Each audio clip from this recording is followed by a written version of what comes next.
Mon pronostic pour la victoire finale, c'est Nicolas. Nicolas, oui, voilà. De toute façon, je voulais faire un pronostic avant le 4e épisode, ça c'est sûr, parce que si on fait des pronostics après la réunification, enfin, ça sert plus à rien, quoi. Donc, le 3e épisode, c'est vraiment la deadline pour moi, pour faire un pronostic crédible et pour qu'on puisse dire, ah bah ouais, t'avais bien vu, t'avais bien cerné. La raison principale pour laquelle je choisis Nicolas, c'est tout simplement qu'on a appris qu'il arrivait à faire marrer les gens.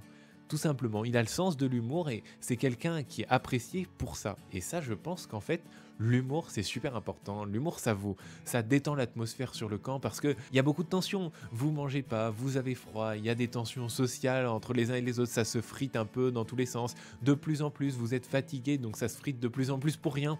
Et puis au milieu de tout ça, il y a un gars qui est sympa et qui vous fait marrer. Bah, forcément, vous avez envie de le garder en fait. Indépendamment de ses performances, indépendamment de tout le reste, bah voilà, il fait des blagounettes, il détend l'atmosphère et c'est vraiment quelque chose de super important dans une équipe. Donc voilà, tout simplement pour sa personnalité, parce qu'il est détendu, parce qu'il en fait pas des tonnes. Lui, c'est pas le genre de personne qui va se comparer à une bête blessée, tout simplement. Désolé, hein, j'attaque un peu Yannick, c'est gratuit, tacle par derrière. Hein. Mais c'est vrai que moi je trouve pas ça très malin comme déclaration, tout simplement. Nicolas, il est beaucoup plus simple, à mon avis. Après, on l'a pas vu énormément, mais il a l'air beaucoup plus simple.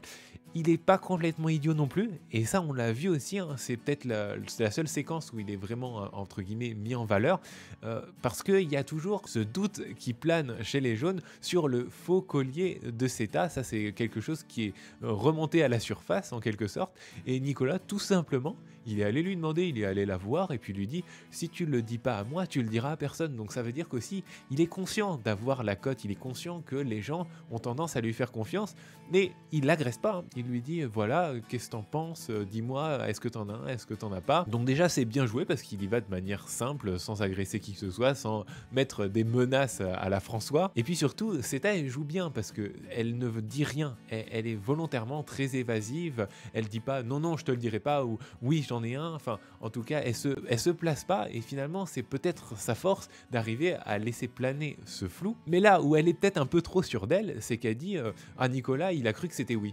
Nicolas il a cru que c'était oui. Mais non, pas du tout, pas du tout. En fait, Nicolas, il a bien compris qu'elle voulait rien dire. Il n'a pas tiré des conclusions hâtives sur le fait que Zeta a un collier ou Zeta n'a pas de collier, j'en suis sûr. Non, il dit, bah, elle m'a rien dit. Et d'ailleurs, lui, il fait un peu le lien hein, entre Zeta qui entretient son mystère et puis tous les autres. Il va la voir et puis il rend compte aux autres aussi de manière totalement ouverte. Bah voilà, j'ai été la voir, j'ai été discuter, elle m'a rien dit. Il s'en tient à la vérité, c'est simple, c'est propre, c'est carré, il n'y a pas d'ambiguïté malsaine. Et donc ça, je pense que c'est quelque chose, si c'est sa façon de jouer, si c'est représentatif de sa personnalité, en plus de l'humour, en plus de son côté détendu, ça peut le rendre en toute discrétion, en toute simplicité, juste redoutable pour cette aventure. Donc personnellement, Nicolas est un candidat que je vais surveiller très attentivement pour le reste de la saison. Si vous avez envie de suivre ça, bien évidemment, n'hésitez pas à vous abonner. Et puis, si vous êtes déjà abonné à des dizaines de chaînes, que vous n'arrivez pas à vous y retrouver, que vous n'avez pas envie d'en rajouter, bah, vous pouvez toujours laisser un petit like avant de partir ou bien mettre votre propre pronostic dans la section commentaires de cette vidéo. Et en dernier point, on peut quand même ajouter qu'il n'est pas du tout ridicule sur les épreuves.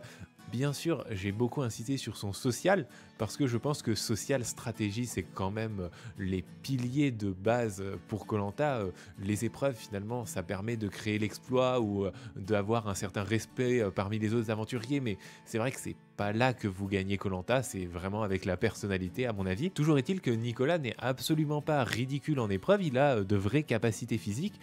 On l'a vu lors de l'épreuve de confort avec sa 7e place. Alors bon, 7e place, dit comme ça fait pas rêver, mais il a réussi quand même à battre Colin. Il a réussi à battre Colin, qui est quand même une force physique de cette aventure. Et il n'a pas du tout été ridicule par rapport à Bastien. Donc en fait, il a terminé entre Bastien et Colin. Mais Bastien, il a été vraiment au bout de lui-même. Il a un physique, à mon avis, assez exceptionnel, hein, vraiment taillé pour koh. Il a été au bout de lui-même au niveau mental. Il était en train de crier, il était tout tordu. Enfin vraiment, il a tout donné pour cette épreuve. Et il n'a pas été extraordinairement supérieur à Nicolas, en tout cas sur cette épreuve. Après, c'était une épreuve particulière qui met en valeur certains gabarits. Tout ça pour dire que, à mon avis, Nicolas n'est pas du tout ridicule sur les épreuves, il a de vraies capacités physiques, et du coup, c'est sans hésitation mon pronostic pour la victoire finale dans cette aventure.